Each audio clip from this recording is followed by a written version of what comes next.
this person's name comes up in a lot of the stuff that happened at death row around the Pirus when all the infighting started and people started dying. Guy George Williams, and people are like afraid to even say his name. He's like a almost like mythical, like dangerous character from Compton. What is it about him that people are just...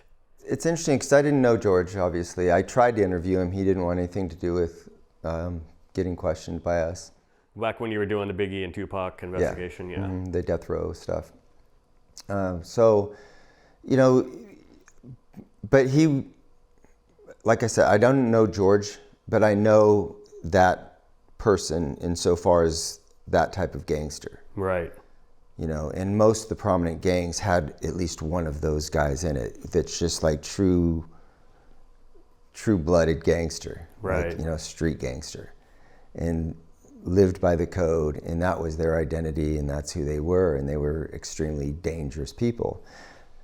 But of course, you've got all the other elements of a gang. You know, you've got the guys that are just strictly the dope dealers, or the kids that are just, you know, tagging along, or, you know, but so, you know, gangs have a bunch of different components in it. And you have the guys like George that were just down for the cause, no matter what. You know, they're predictable. Mm-hmm.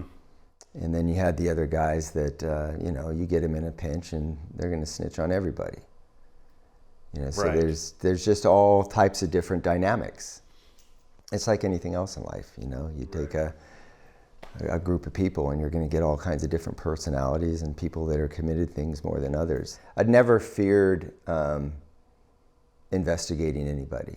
Right. And, you know, it is what it is. And so, but he definitely had a reputation that you should take into consideration when you're dealing with him. Right. Yep.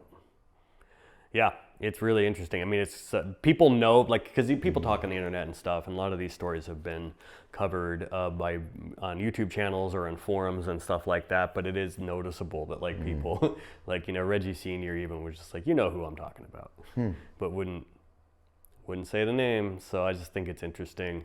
It's, I guess also because he's still alive, and most of those other guys that were at that level aren't anymore. Like a Poochie would have probably been not much different. A Heron.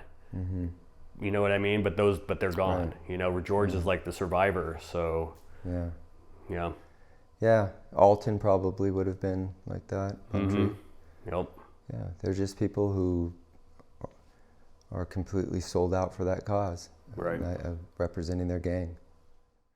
And George, he's out now, I think, but he did a long sentence for it was like a PCP. They had like a van or something. They had like a mobile PCP lab. Him, Roderick Reed. Mm-hmm. He's a co-defendant in the same case.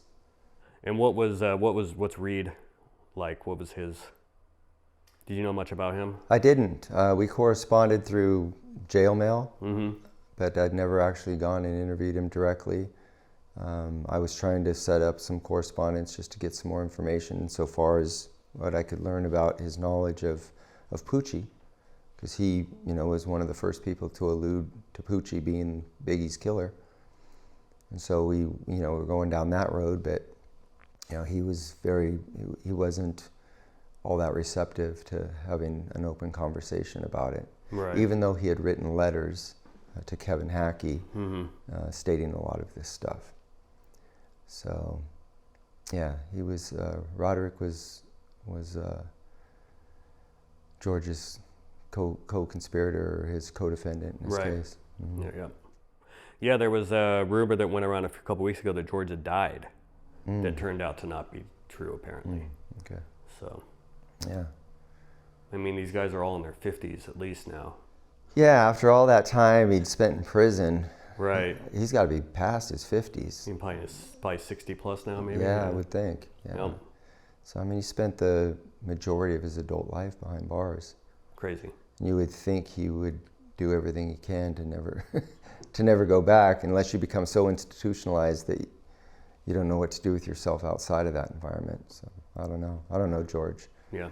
I know plenty of people like him, though. A lot of Georges out there, yeah. There's a lot of Georges out there in the gang world. Yeah. So I started working in the jail in '86. Okay. So you started working in the jail like 3 years after my dad retired from working in the jail. That's wild. He was almost overlapped. He was, for people who don't know, he was an Orange County Sheriff's deputy for like 15 years, and then he got injured and had to retire. But yeah. In fact, it was in the jail that I knew Frank Alexander. Oh, interesting. I didn't know that. Yeah. So Frank was a what we called a CST, a custodial service technician.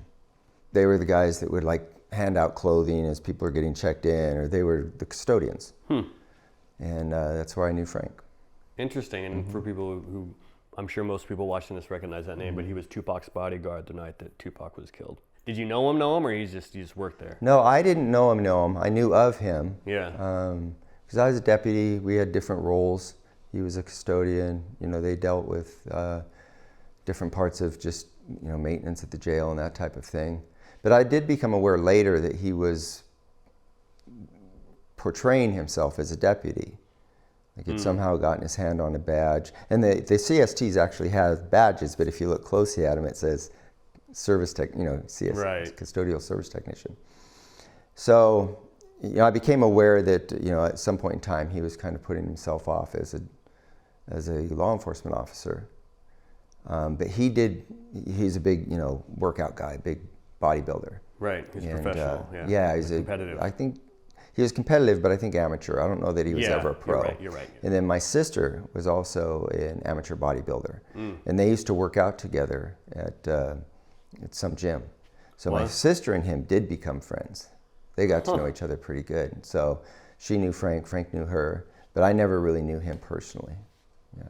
What was the deal with him? Because that is the thing. I'd always heard he was a jailer, but that's not really. He wasn't a deputy. He wasn't a sworn officer. And how was he passing himself off? Like, what was he? I think because he was employed by the Orange County Sheriff's Department, and they did carry like a badge. I think that he just kind of misled people to think that he was actually a cop. It maybe helped him because he obviously starts doing private security. Maybe gave him a little more credibility. I'm not just the guy that hands out clothes at the jail. I'm actually a deputy. Yeah. Right. Wow. Well, the CSTs, like, they would escort inmate work crews. You know, you have your kind of low risk inmates that go out and they mop the floor, and the CSTs would just kind of escort them around and manage that type of thing. Sure. Like, it's just part of the infrastructure of the jails. Yeah. But yeah, I had heard that Frank was telling people, including I think Reggie, that he was an actual cop. Wow. So, you know.